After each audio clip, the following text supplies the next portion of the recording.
Bismillahirrahmanirrahim. Elhamdülillahi Rabbil alemin. Vessalatu vesselamu ala eşrefil enbiyayı vel murselin. Nebiyyina Muhammedin ve ala alihi ve ashabihi ecma'in.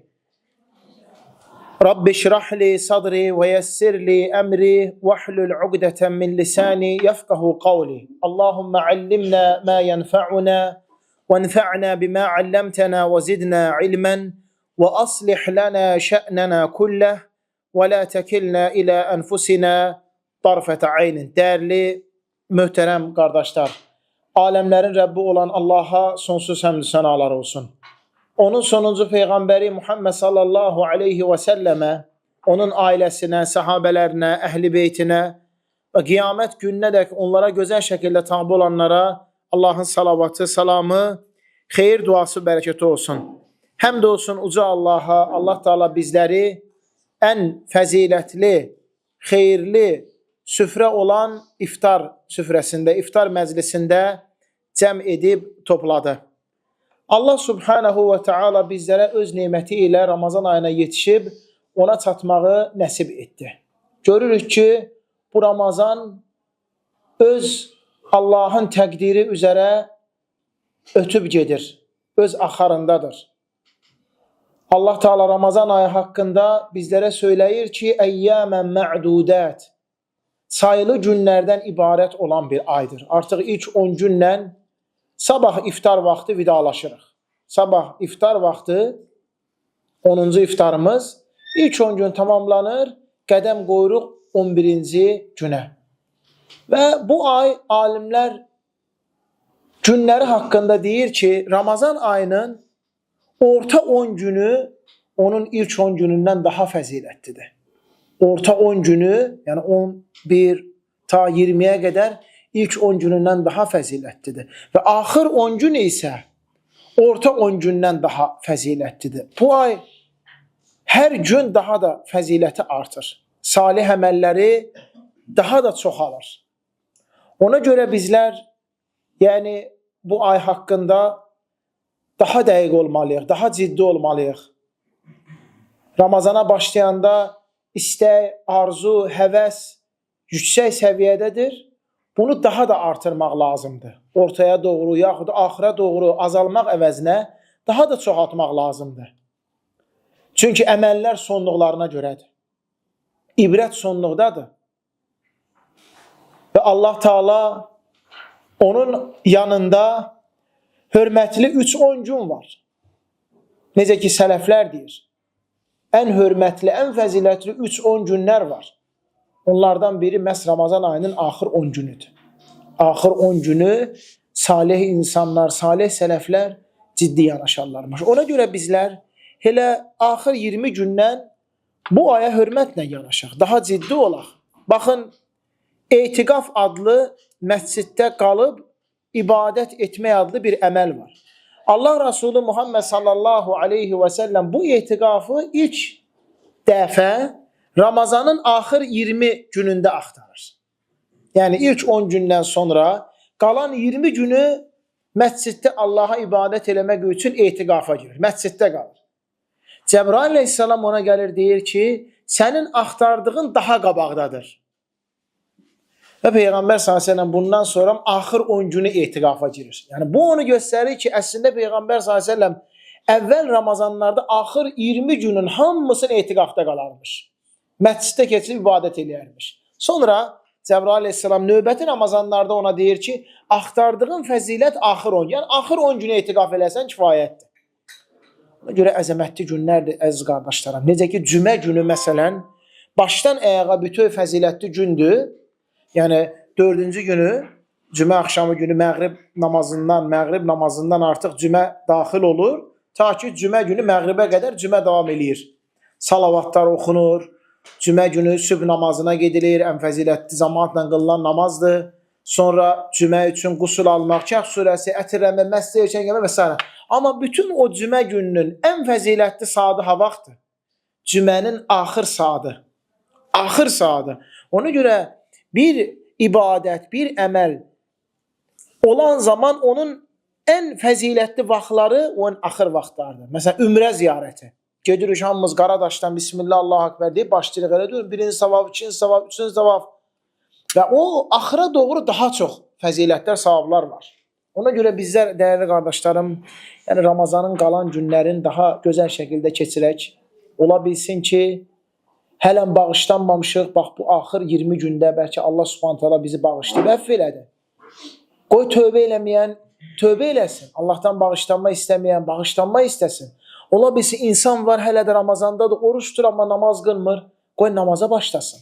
Yaxud da Ramazan başlayıb, amma hələ heç oruç tutmayıb. Neynə? Axır 20 gündə olmuş olsa, niyyət edib oruca başlasın. Oruc ibadətindən payı olsun. Və bizlər də öz üzərimizə düşən vəzifələrimizi yerinə yetirək. Quran-ı Kərim bu ayın xüsusiyyətlərindəndir. Hələ də oxumayanlar, yaxud da geridə qalanlar daha çox həvəslənib, daha çox Quran oxusunlar. Sədəqə verməyənlər, iftar verməyənlər daha çox bu əməllərə qarşı həris olsunlar. Əziz cəmaət, Ramazan ayının xüsusiyyətləri var. Hansı ki, elm əhli hər məclisdə, iftar məclislərində qeyd edir. Ramazan ayı zikirləmək ayıdır, Ramazan ayı dua eləmək ayıdır, Ramazan ayı Quran oxumaq ayıdır, Ramazan ayı yardımlaşmaq ayıdır. Və Ramazan ayının xüsusiyyətlərindən biri də dəyərli qardaşlarım bilməliyik ki, oruc yeməyi, içməyi tərk etmək deyildir. Allah Resulü Muhammed s.ə.v buyurur ki, oruc yeməyi, içməyi tərk etmək deyildir. Həqiqi oruc insanın pis sözlər, yaramaz sözlər, faydasız sözləri danışmağı tərk etməsi, pis əməllər, yaramaz əməllər, faydasız əməlləri etməyi tərk etməsidir. Həqiqi oruc budur. Yoxsa yeməkdən, içməkdən dayanmağı hamı onu bacarır. Hamı o orucu bacarır. Amma əsas oruc insanın günahlardan özünü tutub saxlamağıdır. Yəni dilini oruc eləməyi, yəni dillə pis söz danışmamalıdır. Əməlləri oruc olmaq, yəni pis əməllər etməməlidir. Necə ki, Cabir ibn Abdullah, Allah ondan və atasından razı olsun ki, deyir ki, yəni oruc olan zaman təkcə yəni yemək içmək yox, həmçinin gözünlə də oruç tut, dilinlə də oruç tut, əlinlə, ayağınla oruç tut. Oruclu olmağınla oruclu olmamağın bilinsin. Ramazanda olmağınla Ramazanda olmamağın bilinsin. Məsələn, bax qardaşlar, ən böyük, necə deyərlər, narahatçılıqlardan mı deyim, yəni naqisliklərdən mi deyim, yəni özümüzü digər 11 ayda apardığımız kimi aparırıq. Heç Ramazanda olmağımız elə də hiss olunmur. Yəni oturuşumuzdanmı, duruşumuzdanmı, hərəkətlərimizdən mi? Yəni biz Ramazandayıq, böyük bir məktəbə gəlmişik. Allah Subhanahu taala bizi ən üstün aya çatdırıb. Daha çox o üzərimizdə hiss olunmalıdır. Peyğəmbər s.ə.v Ramazanda əsən küləkdən daha yumuşaq olardı. Yəni o qədər səxavətli idi, o qədər səxavətli idi, amma Ramazanda 2 qat səxavətli idi. Yəni 2 qat əl açıq idi. Bunlara qardaşlar Allahın iznindən fikir vermək.